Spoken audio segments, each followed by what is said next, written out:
welcome to A Conversation with History. I'm Harry Kreisler of the Institute of International Studies. Our guest today is Jeremy Waldron, who is university professor at New York University School of Law. He is the 2009 Tanner Lecturer at the University of California at Berkeley. Jeremy, welcome to Berkeley. Welcome back to Berkeley. Thank you very much, Harry. It's very good to be here. Where were you born and raised? I was born and raised in New Zealand, in a little city called Invercargill, which is at the very south of New Zealand's South Island. Mm-hmm. And looking back, how do you think your parents shaped your thinking about the world? My father was a clergyman. He was an Anglican minister, and I'm sure that made an obvious difference to my religion. But he was also philosophical in his thinking, and he had qualifications in philosophy. I used to follow him around when I was a little kid, and it made a huge impact on me. Mm-hmm. And my mother, the debt is even greater, but it's harder to put into words. It's an understanding of vulnerability and the importance of passion in everything I do. And around the dinner table, did these philosophical discussions with your father continue? Well, they did. There were 5 of us children, so the family of 7. So philosophical might be a generous term to describe the bickering that would go on around the dinner table. But I had an older brother and an older sister and 2 younger sisters. And the conversations there were anarchic and wild and philosophical and non-philosophical. Rock and roll music, fashion, gossip. And current events. And current events. And how were you affected by teachers as a young person, before college, then after college? I had a number of very, very strong male teachers, both at elementary school and at high school. I mean, very, very strong father figures, I guess. I went to an all-boys high school and loved it there. I was on the debate team and I had surrounded with a cohort of equally nerdy but equally high-spirited boys. And then at college, I had the benefit of one of the loveliest philosophy departments that you could possibly imagine. Small, intimate, with some very, very good people. There was one woman in particular, Gwen Taylor. Gwen is still alive and lives in New Zealand. She's in her 90s now, and I go and see her. But she it was who introduced me to political philosophy. Mm-hmm. And this was where now? This was the University of Otago, which is in Dunedin, which is a city maybe 100 miles north of where I grew up. Mm-hmm. And then you went on to study the law? Yes, that's right. I studied philosophy first, and then I took a law degree. There was a kind of overlap, and you could do a little bit of cross-crediting between the two of them. And so I did a law degree in New Zealand, and then I went on to do a doctorate in legal philosophy at Oxford. Mm-hmm. And was it hard to make the choice between being a practitioner, being a legal philosopher, or being a political philosopher, or the latter two sort of overlap? The latter two overlap. They're sort of areas that overlap at their centers. You know, they don't just overlap like a Venn diagram at their margins. They're like a couple of saucers pressed up against one another. So that choice wasn't hard. And actually the choice to do legal theory rather than legal practice wasn't hard. It should have been harder than it was. I should have thought more about it. I regret in many ways I never practiced law. I would have liked to have been a judge, as many people do. But it seemed natural to go on into the area where my talents were useful, and that really was in legal and political philosophy. And what were the first problems you grappled with, basically? Was there a particular set of issues that drew you from the beginning? Yes, there were 2 sets of problems. One was issues about private property and the justification of private property. I began thinking about that quite early on in my college days, and then I did a little bit of teaching as a graduate student, and my doctoral work was on thinking about John Locke and Hegel and other people about private property. And then the other set of problems that really invigorated me, Harry, in my early days in college were a set of problems about the enforcement of morality, a set of philosophical problems about the enforcement of morality by the criminal law, problems that had arisen primarily in Britain and in New Zealand at the time when people were decriminalizing homosexuality, decriminalizing prostitution, in a variety of ways, people were asking, should the law be in the business of trying to make us better people, or should the law be in the business of simply protecting us from harm? So it was a whole set of issues, I guess, raised by John Stuart Mill 150 years ago, but they were very live in the late 60s and early 70s. And that was, again, an issue on which I cut my teeth for political philosophy. Which leads to a question that I wanted to address and for our audience here, namely, what does a philosopher do? What is different from what a legal philosopher does from what a political philosopher does? You've already talked a little about that, but let's go on with that. Yes. Both legal philosophers and political philosophers are interested in the structures of the state, and they're interested in the way that state and law operate, the way in which they constrain people, the opportunities they offer, the dangers that they offer. Legal philosophers tend to focus quite tightly on how to read constitutions, how to read statutes, what the responsibilities of judges are, how to think about the nature of law and its relationship to other normative systems. Political philosophers tend to grapple more with particular problems, whether it's problems of social justice or private property or the enforcement of morality or the prohibition on torture. But also political philosophers do think about political institutions like democracy and issues about political institutions that aren't strictly legal. So as I say, there is a very, very big overlap between the two. But there are a great many legal philosophers who really have no training in political philosophy, and I think that's a pity. It would seem to be a loss because just to the outside observer, there's a natural synergy. There's a natural synergy. It's exactly right, and it ought to be more common than it is. But an awful lot of people who do legal philosophy, they see their main philosophical home as being moral philosophy rather than political philosophy. And that means that they take institutions, political institutions, a little less seriously than they should. Now, what about the skill set that is involved in this kind of work? If students were watching this, I mean, what might you tell them about how they would prepare for a career in this? Yes. I mean, we do philosophy by, we do it on the shoulders of our predecessors. So reading into the history of the subject is hugely important. It's not just antiquarian interest. We do this in the company of people like John Locke and Thomas Hobbes, John Stuart Mill, Aristotle, Immanuel Kant, this whole canon, this whole pantheon of great philosophers. So reading your way into their concerns, their texts, their letters, that's the first skill set. And the other skill set is a degree of patience. And that involves having enough patience to be able to consider an argument that you don't agree with, but to persevere with the argument long enough to get inside it and find out what it involves. That's one of the hardest things to do, but it's absolutely important in political philosophy.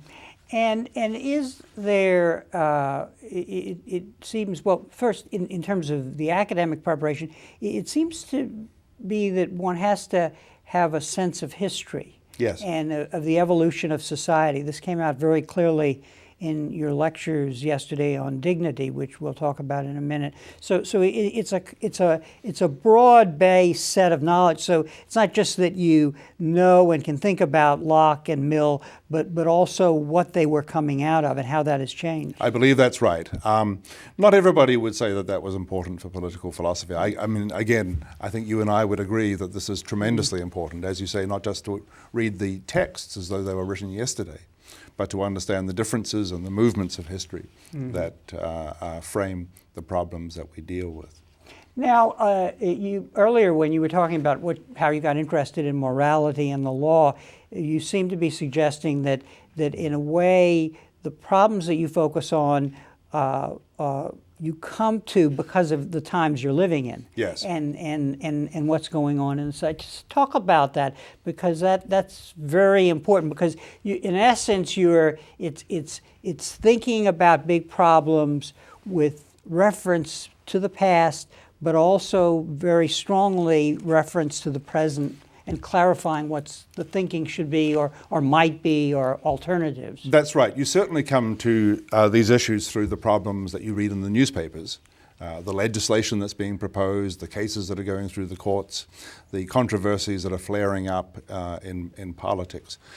But you also, because you come to it with your knowledge of John Stuart Mill or John Locke, you will identify problems in a particular way. You'll see issues that maybe the ordinary newspaper reader won't see. You'll say, aha, this is part of the problem of political obligation.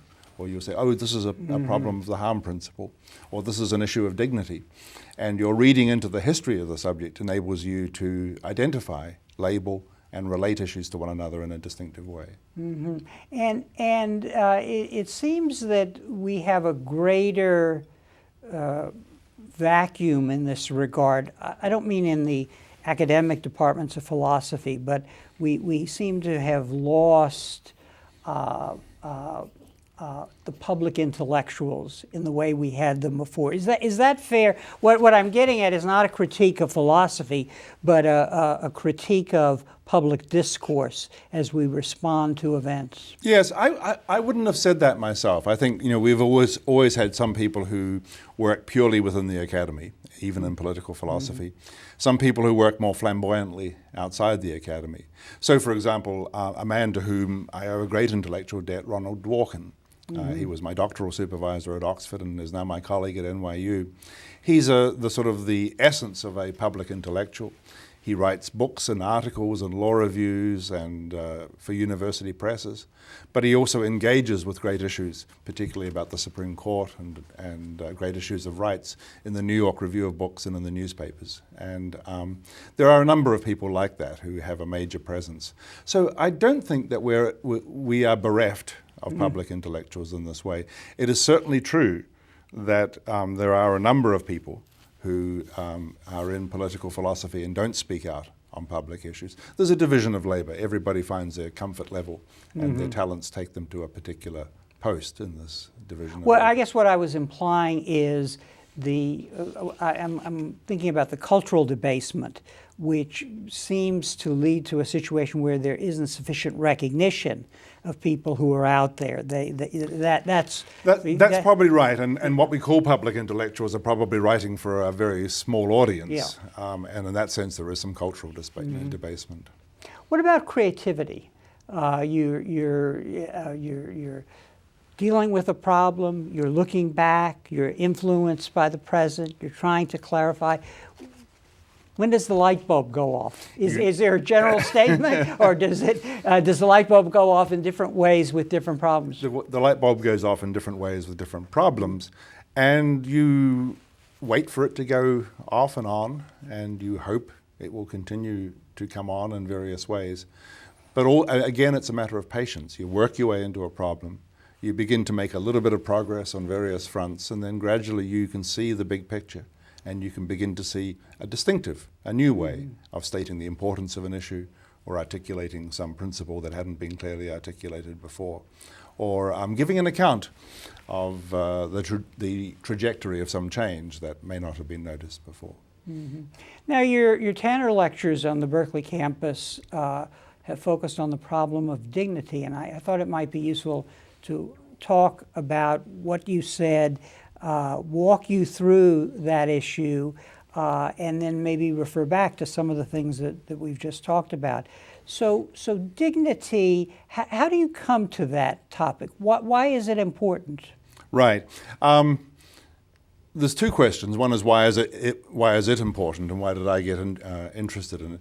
It's important in the way that it figures in the great human rights charters, in the Universal Declaration of Human Rights and the International Covenant on Civil and Political Rights and the Geneva Conventions.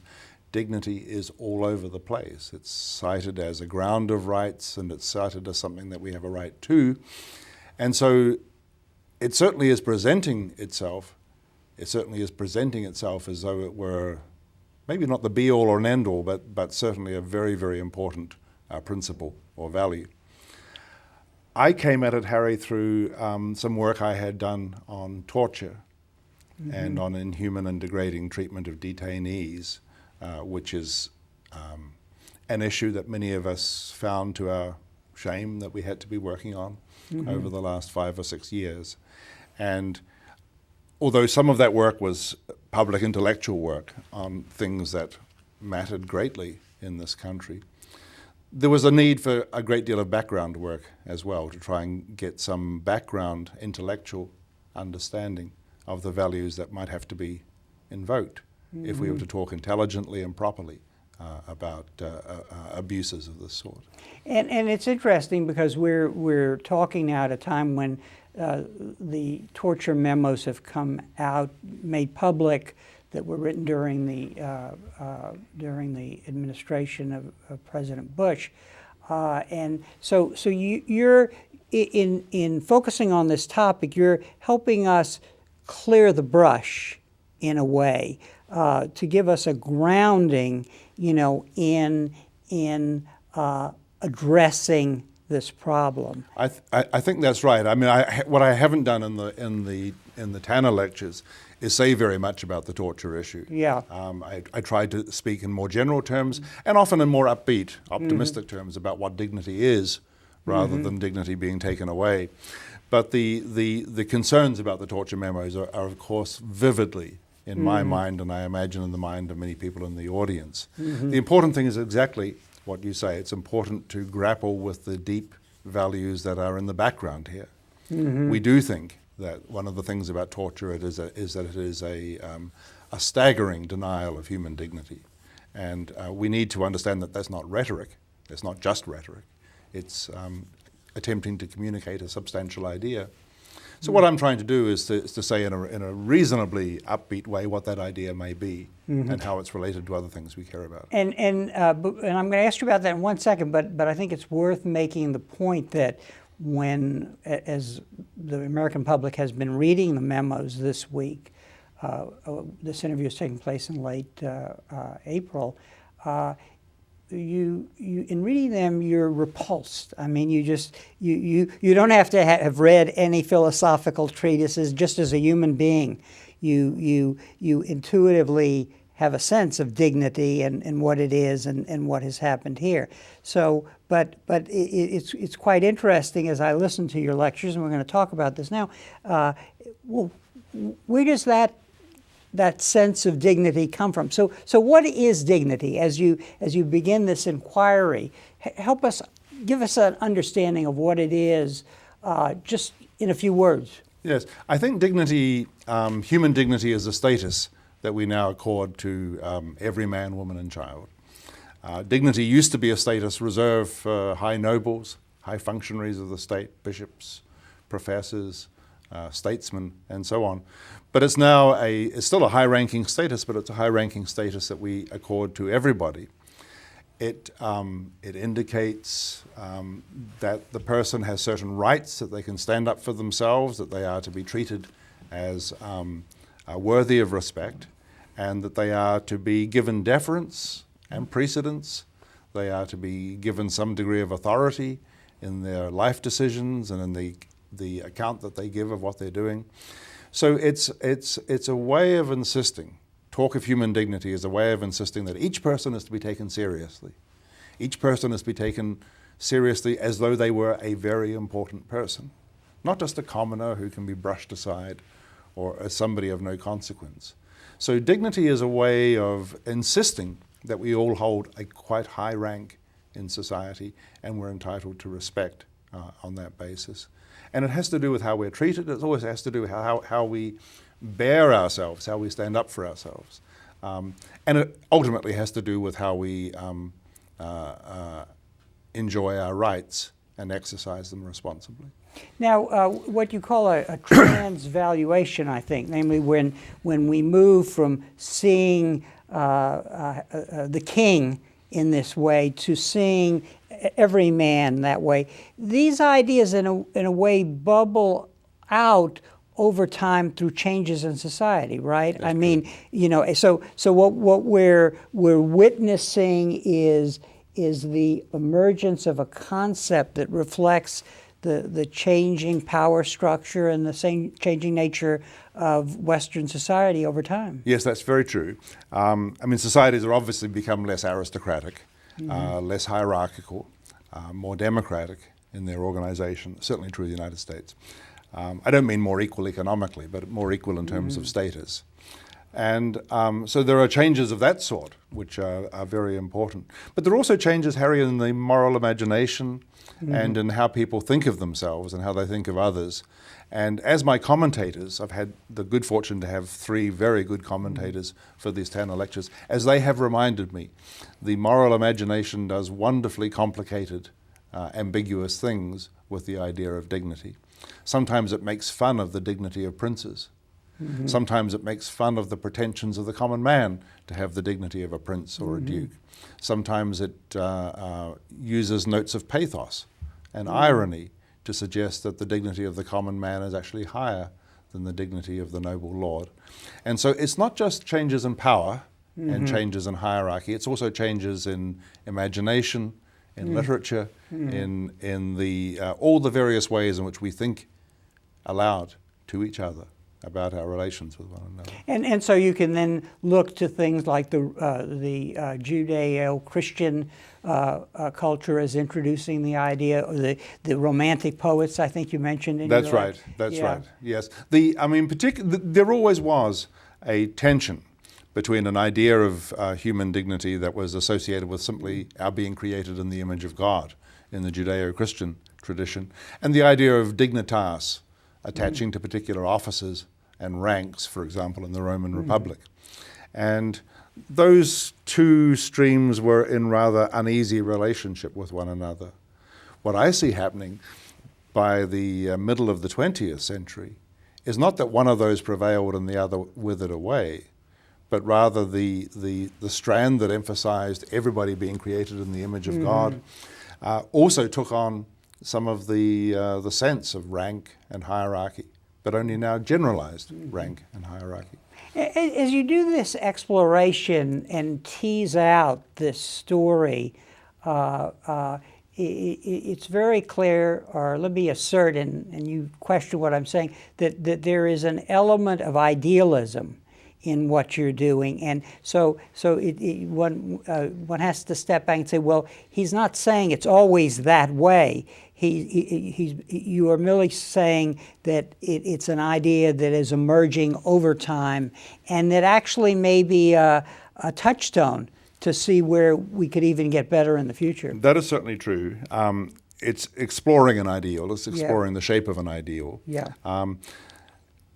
The only quibble I would have, Harry, with this term ideal is that can sometimes simply connote a vague aspiration. But many of the most important dignitarian requirements are presented as moral absolutes. Now, that also doesn't mean to say that they're necessarily reflected perfectly in what we do, but they're not just aspirations. They are strong normative requirements. And so the principle, for example, that even the lowest or the worst detainee is to be treated in a way that is commensurate with human dignity.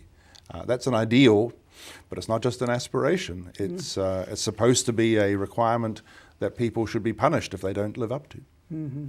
Now, when you look for the foundations of this concept, you pose 2 choices. One, to look for it in morality and the evolution of morality as if it were given down from on high and as one of the commandments or something. And you really reject that and see the law as being more important in creating the foundation for this. Talk a little about that, because it's a very it's surprising, but after one hears the argument, it makes a lot of sense. Yes. I mean, I don't want to disparage the sense of morality associated with dignity, but I do think people really underestimate the resources and the nature of argumentation that goes on within the law. Law isn't just about rules or constitutions or statutes or cases. Law has deep principles and policies and values of its own. And a lot of what we see with dignity is an evolution within the legal framework of important legal values. Not values that the lawyers had to abandon their own craft and go over and talk to the theologians and the moralists about, but ideas that were endogenous to law and whose development and dynamic of change was endogenous to law. So it's an interlogic partly coming out of assumptions, partly coming out of procedures. Yes. That in other words, it's suddenly, I don't want to say suddenly, but over time, dignity is emerging. It's I think you used the word imminent. Yes. In legal processes and assumptions. I think that's exactly right. I mean, law changes, and the very idea of a legal system changes over time. But I think we have evolved now, perhaps over the last 300 or 400 years. We have evolved now to a situation where distinctively legal processes, distinctively legal institutions eminently convey a multitude of ideas about human dignity, not just by laying down certain rules about dignity, but by insisting that people must be heard, by allowing people to give an account of themselves, by allowing people to make arguments on their own behalf, by again treating them seriously and insisting that they must not be dismissed with contempt. And so through all of this, it's almost as if a recognition is there, even if you have to pull it out in the sense of putting these things together. This is true. And I think this happens in law all the time. We don't just argue about the interpretation of rules and constitutions and statutes.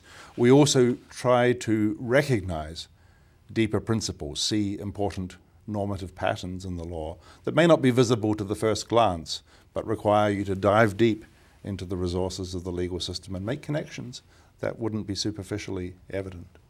Now, in making your argument, you put on the table what morality and moral philosophy had to offer, and you show a movement there from focusing on the noble to the common man, making it universal, and then you focus on the law, and we've just talked about this. Where is power in this? And the reason I raise this, because when we get to torture, it seems to be that power enters the equation and can move us forward and set us back. Yes. We live in a world where power is organized and exercised in certain ways and not in other ways. Power is organized and exercised through political systems and through the frameworks of law. So we very rarely see naked power being exercised. And even, Harry, in the distressing business of the torture memos, what was striking was that an attempt, a perverted attempt, but an attempt nonetheless, was made to try to show how torture could take its place in a legally justified set of responses. I think it was a disastrously inept argument. And it was a grave problem that law was being tainted with this business of torture. But what was remarkable was that those who were engaged in abusive interrogation didn't just say, let's do this and worry about the law later. They dragged the law into the torture chamber with them. And they sought not just legal cover, but they sought a legal framework for what they were doing. And that was both distressing, but in a backhanded way, quite inspiring. It shows that even at its most abusive and at its most extreme, you never see naked power. What you see in political life is politicized, legalized, institutionalized power. And in fact, you made the argument that it's in argumentation and that one of the processes in the law that allows for this sense of dignity emerge. But of course, the whole process of creating these memos was to make them secret, where they couldn't be argued about. So in a way, this is another proof of your point, that they felt the need to do it, but maybe they sensed that these arguments would be dismissed, so they kept it secret. Yes, I suppose that's true. As far as we know, the memos were produced at a time when a number of people, particularly in the Central Intelligence Agency, had become very nervous about their possible criminal and legal liability. Some people, some quite high-ranking people, had been tortured to death. And there were a number of operatives who were very nervous about their position and wanted to know what their legal position was. So it was important to the agencies to get some clarification. I thought they were entitled to better and rather stricter advice than they received. But the advice was circulated to the agencies that needed it. It's just that the public was intended to be cut out of the process. Right, but in different parts of the government, when it was circulated and criticized, they were removed from circulation. This is true. Yeah. But you have to remember, we had torture memos circulating from in public, in samizdat form, no doubt, but on the web, really right. from Right. 2003, 2004 onward. The memos that have been produced and released in the last 3 or 4 weeks are, as it were, a second wave of memos, but some of the most egregious work, the Bybee memo drafted by John Yu of this university,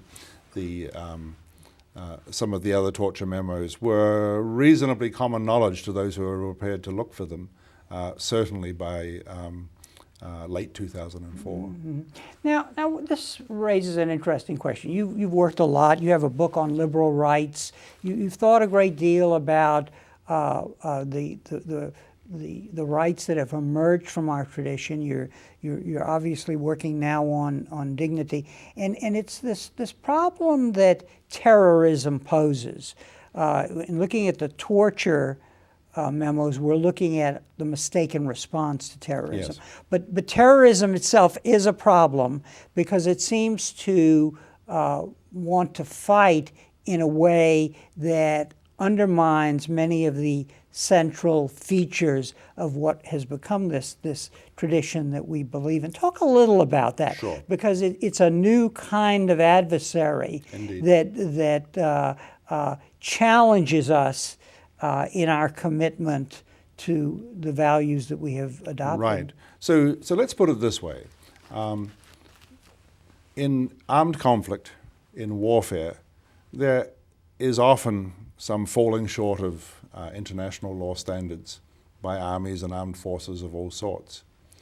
But terrorism is a military doctrine that holds the whole panoply of the laws and customs of armed conflict in contempt. It's an explicit turning of one's back on the norms that we have introduced, the fragile norms that we have introduced to try and mitigate the barbarity of conflict. Terrorism claims to succeed or hopes to succeed by deliberately violating, denigrating, and smashing the very rules that we have introduced to try and allow some sort of modicum of compassion, mitigation in armed conflict. And I mean, terrorism is wrong primarily because it is murderous, and it does hold people's rights in contempt. But it's wrong also because it holds this fragile, necessary enterprise of regulating armed conflict in contempt. As I say, armies, whether it's the British Army or the American Armed Forces, or the Israeli Defense Forces, or the security forces of the Palestinian Authority, these organizations sometimes break the laws of armed conflict, but they haven't turned their back on the whole enterprise in the way that terrorist organizations have. And I think that needs to be said very clearly. The other thing is that terrorism involves the same instrumentalization of terror that torture involves. Yeah? I'm not saying that this means that torture is an appropriate response to terrorism. It's not. It's not an appropriate response to anything.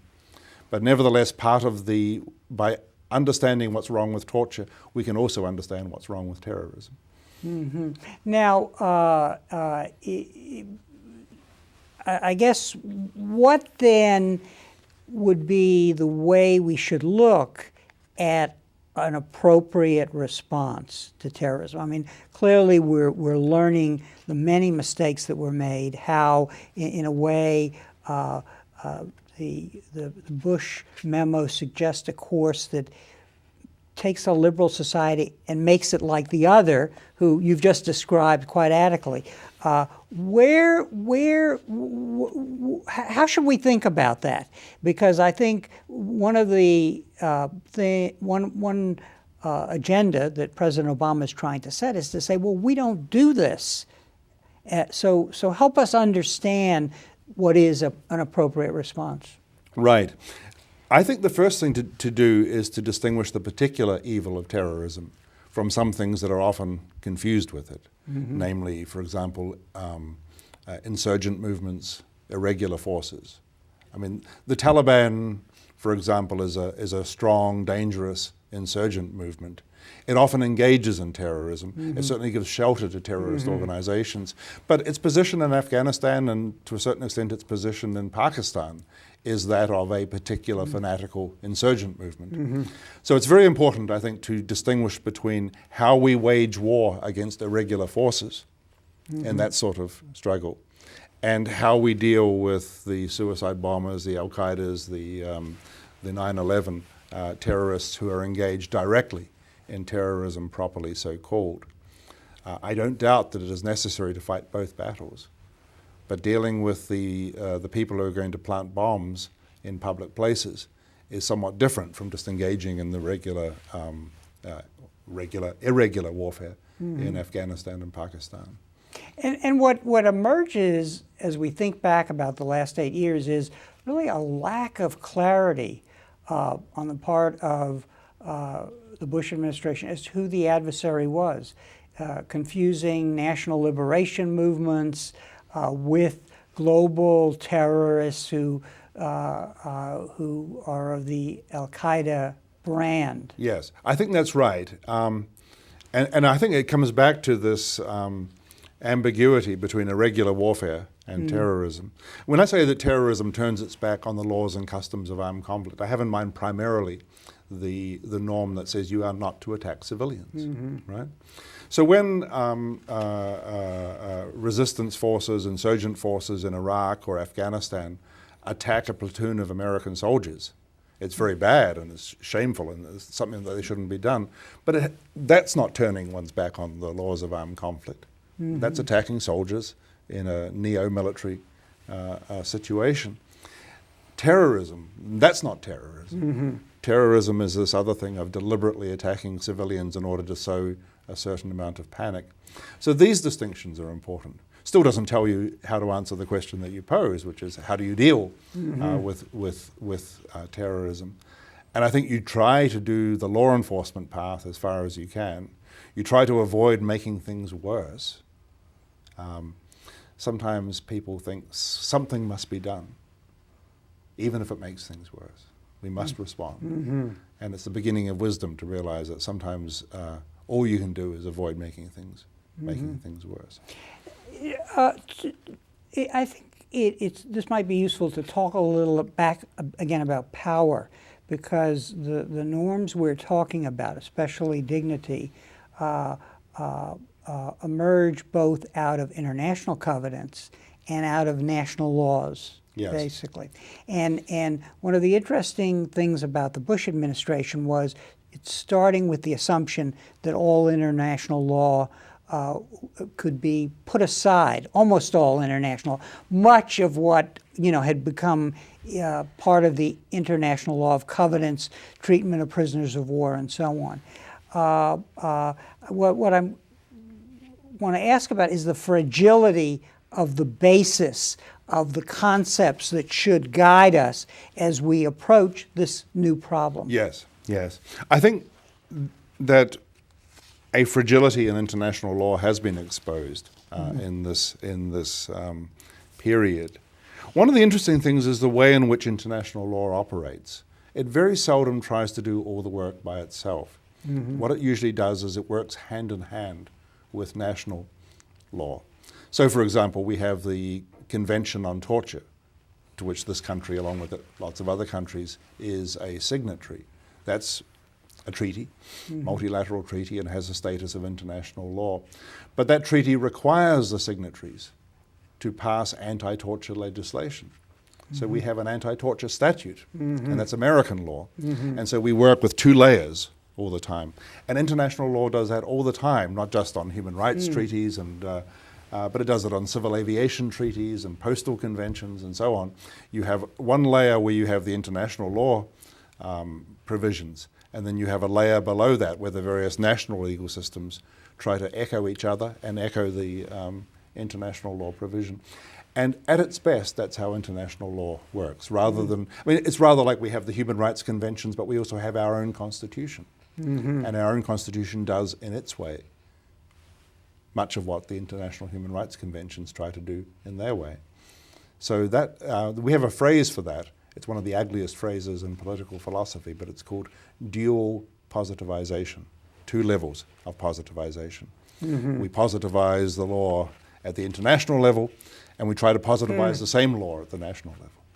And it's very clear that there's a synergy between the two. Indeed. As we see threats of invoking universal jurisdiction to some of the former Bush administration officials as a way to push the national system to undertake some sort of inquiry. I think that's right. I mean, I think it's a very unfortunate if that becomes the primary way in which these abuses are dealt with. The United States generally in its history has had a creditable ability to be able to remedy its own shortcomings. And we should expect that of every national system and every well-disciplined set of military and security forces, that they can use their own military law and their own criminal law, if need be, to deal with abuses. We shouldn't have to rely on some Spanish judge or the International Criminal Court to do these things. And I think it's wrong for scholars, however concerned they are about torture and other things, to become too intoxicated with universal jurisdiction. It's very exciting when it happens, as it was in the Pinochet case, for example. But it can't possibly be the frontline mode of enforcement. What do you think should be a path of inquiry with regard to this matter? I say path of inquiry. Something seems to be done, in other words, to close the case on this issue, to have a sense that this was done and it was wrong to do it for these reasons. There has to be an inquiry, a tribunal, a truth commission, whatever. Do you have any thoughts about that? Because obviously politics interfaces with this. And if you go for criminal prosecution within the country, it may undermine other items on the agenda that have nothing to do with this. That's perfectly possible. And if you go for criminal prosecution, I'm not saying you should or you shouldn't, but if you do go for criminal prosecution, then the political reasons for opposing that may translate too quickly into political reasons for opposing the whole torture regime. In 1973, Great Britain was accused of using torture in Northern Ireland, certain methods of interrogation remarkably similar to some of the ones that we used in Guantanamo Bay. And they were introduced as a matter of policy. And the government of the United Kingdom, shortly after exception was taken to these, made a public announcement saying, we have carefully considered what we did and we will never do it again. And we give an undertaking to the international community that we will never do it again. I don't know that they held any particular people criminally responsible. And it may or may not be a good idea in certain circumstances to do that. It's probably a good idea just to proceed in the way that we are proceeding at the moment, which is that the Office of Professional Responsibility within the government is investigating the low level of legal work done by people in the Office of Legal Counsel and elsewhere. And that's a matter of making sure that the professional standards remain high. This was a great lapse in professional standards. I don't know whether we particularly need a Truth and Reconciliation Commission or anything like that. We need to know what happened, but we actually do have a reasonably clear understanding of what happened. What we need primarily is to concentrate on this announcement to the world that in no circumstances will we go down this path again. What would you like to see the philosophical discourse on issues like dignity contribute to this process of coming to terms with what we've done? And how does that happen? Yes. The one thing that I found very, very hard in the philosophical discourse was to get a clear sense of a moral absolute, that there were certain things that were simply not to be done in any circumstances, no matter what the advantages may accrue, no matter what the temptations and the anger and the panic that was background to them. And it proved much, much harder than I thought to convey the point within modern philosophical vocabulary and modern philosophical ideas that there were certain absolute prohibitions on certain conduct. The law can make sense of these, partly because law can just simply announce an absolute prohibition, and torture is absolutely prohibited as a matter of national and international law. There's no emergency exception, nothing. But philosophically, it revealed that we are a little bit bankrupt so far as the ideas that are necessary to make sense of an absolute prohibition, even in the face of overwhelming temptation. I believe personally this is partly because we've turned our back on certain religious ideas associated with morality, but that's a separate point. Mm-hmm. Now, the answer on the other side is always the misuse of the ticking bomb scenario, and the extent to which that has been embedded in the popular culture is quite extraordinary. How do we get beyond that? I mean, at one level, it's very easy to dismiss, but on another level, it really holds the imagination, even though what has gone on here has moved very much beyond the ticking bomb. The ticking bomb situation one might not want to have rules for, and it's all just done very quickly and then over. But here the process was bureaucratized. Yes, it was. I don't want to subscribe to the thesis that we should just let it happen but not bureaucratize it, although that's attractive to a number of people. The ticking bomb scenarios generally just present arithmetic. They present a large number of lives at stake on the one hand and a considerable amount of pain for one person on the other hand. And if the argument is not accepted, then they double the number of lives on the one hand and to justify the pain on the other hand. The ticking bomb story is just arithmetic with illustrations. The real point is to be able to understand what might be at stake in torture in a way that's not revealed by consequential calculations of this sort. And that's where I think dignity is very important. That dignity is not just a certain aesthetic or a posture that somebody might value, but that dignity has to do with the fundamental sacred status of each human being. And so we need to begin to understand, even in the ticking bomb scenario, that the proposal is to do something sacrilegious, effectively, to a human being. Sometimes I find it useful to say, in the debates I've had on this, that we all have some blocking point or some stopping point, which we would use to resist even the ticking bomb hypothetical. There are many people who claim that they would be prepared to support torture to stop a ticking bomb from going off. Would they be prepared to support rape to stop a ticking bomb going off, or the raping of a terrorist's children to stop the ticking? Usually some people will, as it were, draw the line somewhere. They will say, no, this is too abhorrent. This is too much of an abomination. My view is that we should draw that line roughly where the law has always insisted that it be drawn, right, at torture. But if people, it's almost as though now I'm playing the game from the other side, just as the ticking bomb people multiply the number of possible victims to try and make their rhetorical point. I'm making my rhetorical point by saying that even the most hard-nosed consequentialist is going to find some practice that he will regard as too abominable to be supported, even with 1 million people strapped to a bomb. I hear you suggesting that we're missing what religion might have brought on some of these moral issues, that somehow a vacuum has been created. Am I correct in hearing that? And then what do we do about that? How does a secular world where law is so important make note of what is lost there and be informed by it? Yeah, it has to acknowledge the loss, I think, is the first thing. You can't artificially recreate it. If people don't have religious faith, then there's no way in which you can force them back to it. But you try to give some secular surrogates.